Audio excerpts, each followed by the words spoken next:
If you are capable of causing depression to yourself, I'm saying this not without any concern for your illness or not due to lack of compassion, because that is the nature of what's happening to you. If you are causing depression to yourself, you are able to generate substantial amount of intense emotions and thoughts, but in the wrong direction. If you don't have very strong emotions, very intense thoughts about something, you cannot get depressed. It is just that you are generating thoughts and emotion which work against you, not for you. So you are strong enough to cause depression to yourself because for you to cause a mental illness for yourself, unless you're pathologically ill, which is just a small number of people, rest are all self-created. Most of them are self-created. A few are pathologically ill, they cannot help it. It just comes from within because of genetic and other factors. Almost everybody here, if we train them towards a certain kind of thought process and emotion and push them a little bit with the outside situations, almost everybody will go lose their mental balance. They will become clinically ill. They can be driven to madness, I'm saying, because the line between sanity and insanity is very thin. People keep pushing it. You get angry, you're pushing the line. It's a thin line. In fact, when you get angry, you know you're pushing the line. That's why the expression, I was mad at somebody. You're not mad at somebody, you're just going mad. You cannot be mad at somebody. You're just pushing your sanity, the boundaries of sanity, and moving into insanity for a certain period of time and coming back. You do one thing, every day you try this, 10 minutes a day. Try intense anger on somebody. What? You will see in 3 months' time, you will be clinically there. Yes. Just try it if you want. Because if you keep pushing the line, you go mad and you come back, you go mad and you come back, one day you're not able to come back, that's all. One day you're not able to turn back, then you're clinically ill. You must understand, even if you got angry for a moment, you're already ill. Maybe you don't get the certificate of diagnosis. They don't slap a certificate on you that you're gone, but you are going, isn't it? You think it's your right to throw tantrums, you think it's your right to get angry with people, you think it's your privilege to be depressed so that you'll get attention from somebody. You keep playing this, one day you will not be able to turn back. Keep crossing the line every day, one day you will see you cannot cross back. That day, you need a doctor. Till then, everybody needed a respite from you, but the day you can't cross back, they get the respite because now they can catch you and give you to a doctor. Otherwise, you're temporarily going mad every day, many times a day.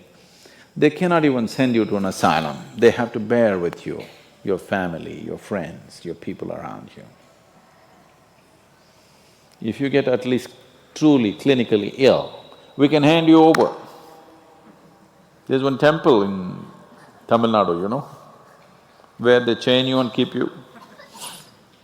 where there is no hospital, no psychological for ailments, no hospital, there is a temple that somebody created which is supposed to push people back into sanity. So, families just take them and leave them there, they're shackled and left in the temple. You give them some money, they'll feed you, and you're just there like an animal, tied up. I think if hospitals were run like this, a lot of people wouldn't go crazy. They would maintain their sanity. Right now it's too deluxe. If you make hospital extremely comfortable, it'll become an incentive to become sick. And you have incentives in your life to become ill, right from your childhood. You got the maximum attention only when you fell ill. When you are happy, they screamed at you. When you squealed in joy, they screamed back at you, adults. You… then boo-boo, boo-boo, boo-boo, boo-boo. When you are a child, physical illness is good because you'll get attention from your mother and father and everybody around you, and you don't have to go to school on that day. So you learn the art of falling physically ill. But once you get married, you learn the art of becoming mentally ill. Because if you want to get attention, you go sit in a corner, act depressed, people will pay attention to you. So, you keep playing this game, one day you're not able to cross the line back. That day, you're clinically ill. Unfortunately, in many ways, not just in the way that I said now, in many different ways, I would say 70% of illnesses on the planet, all kinds, are self-created. Even if you get an infection, there is a way. If you keep yourself in a certain way, physically and mentally, the virus and the bacteria will not work the same way as it works upon somebody else. If you set yourself like this, no matter what's happening, anyway, I have to go and do this, this and this. There's no break from that. The last 29 years, I have not been able to cancel one program because I'm running temperature, I got a cold, I got this, I got that. It doesn't matter what's happening, what you have to do, you anyway have to do. You can't turn back on that. Either out of your commitment or you have a boss like that. One way or the other, if it happens, then you will see, you will not at all fall sick so often. Because if you have temperature, you still have to go. If it's summer, you still go, right?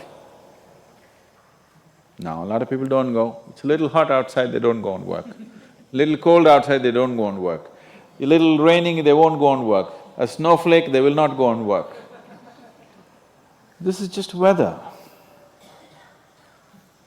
So for every change in weather, if you have the comfort of covering yourself in a blanket and lying down, once you create that, your body will learn to fall sick as often as possible. If you just keep it this way, it doesn't matter what it is, anyway I have to go and do what I have to do, you will see your body will just bounce back as quickly as possible, even if it gets the worst kind of infections. So, you just have to set the necessary conditions for health, necessary incentives for health, both for yourself and your children if you have them. Do not set incentives for sickness. If a child is sick, observe him from a distance, never go cuddling. He knows that's the worst time of his life, and he knows he has to get well soon. And give him the best attention when he is joyful.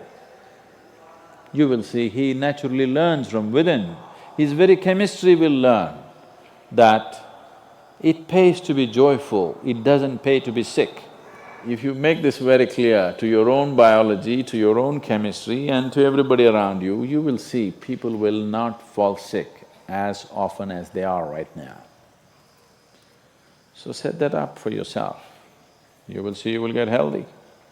If you can turn your mind this way, you can also turn it this way. I want you to understand this. No, I'm like this because my father abused me when I was 7 years of age. If you know all that bullshit, you can as well turn yourself around, isn't it? It's time. You must understand, mentally, physiologically, chemically, energy-wise, you must clearly understand it doesn't pay to be sick, unhappy, depressed. It doesn't pay. To be joyful and ecstatic, it pays. If you make this clear to all these people inside, they will all behave properly.